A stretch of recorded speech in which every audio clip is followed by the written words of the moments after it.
ಸಂಗಮ ಸಾಂಸ್ಕೃತಿಕ ವೇದಿಕೆ ರಿಜಿಸ್ಟರ್ಡ್ ಉದ್ಯಾವರ ಕುತ್ಪಾಡಿ ಇವರ ಪ್ರಾಯೋಜಕತ್ವದಲ್ಲಿ ಗ್ರಾಮೀಣ ಕ್ರೀಡಾಕೂಟ ಕೆಸರಡುಗೊಬ್ಬು 2025 ಉಡುಪಿ ಮತ್ತು ಕಾಪು ವಿಧಾನಸಭಾ ಕ್ಷೇತ್ರಗಳಿಗೆ ಸೀಮಿತ.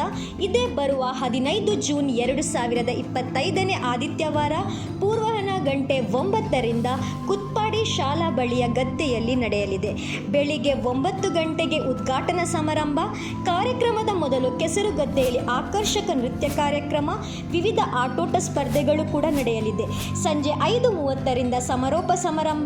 ಸರ್ವರಿಗೂ ಆದರದ ಸ್ವಾಗತ ಬಯಸುವ ಗೌರವಾಧ್ಯಕ್ಷರು ಶ್ರೀ ಗಣೇಶ್ ಕುಮಾರ್ ಸಂಪಿಗೆ ನಗರ, ಶ್ರೀ ಅಶೋಕ್ ಭಂಡಾರಿ ಕುತ್ಪಾಡಿ ಸಂಚಾಲಕರು ಕೆಸರಡುಗೊಬ್ಬು 2025, ಶ್ರೀ ಭಾಸ್ಕರ್ ಪೂಜಾರಿ ಸಂಪಿಗೆ ನಗರ ಅಧ್ಯಕ್ಷರು, ಕುಮಾರಿ ಮೇಘನಾ ಕುತ್ಪಾಡಿ ಪ್ರಧಾನ ಕಾರ್ಯದರ್ಶಿ, ಶ್ರೀ ನವೀನ್ ಕುಮಾರ್ ಸಂಪಿಗೆ ನಗರ ಕೋಶಾಧಿಕಾರಿ, ಶ್ರೀ ರಿಕೇಶ್ ಪಾಲನ್ ಸಂಯೋಜಕರು ಕೆಸರಡುಗೊಬ್ಬು 2025, ಶ್ರೀಮತಿ ಶಾರದಾ ಸಾಲಿಯನ್ ಕುತ್ಪಾಡಿ ಮಹಿಳಾ ಸಂಚಾಲಕಿ ಹಾಗೂ ಸರ್ವ ಸದಸ್ಯರು ಸಂಗಮ ಸಾಂಸ್ಕೃತಿಕ ವೇದಿಕೆ ರಿಜಿಸ್ಟರ್ಡ್ ಉದ್ಯಾವರ ಕುತ್ಪಾಡಿ.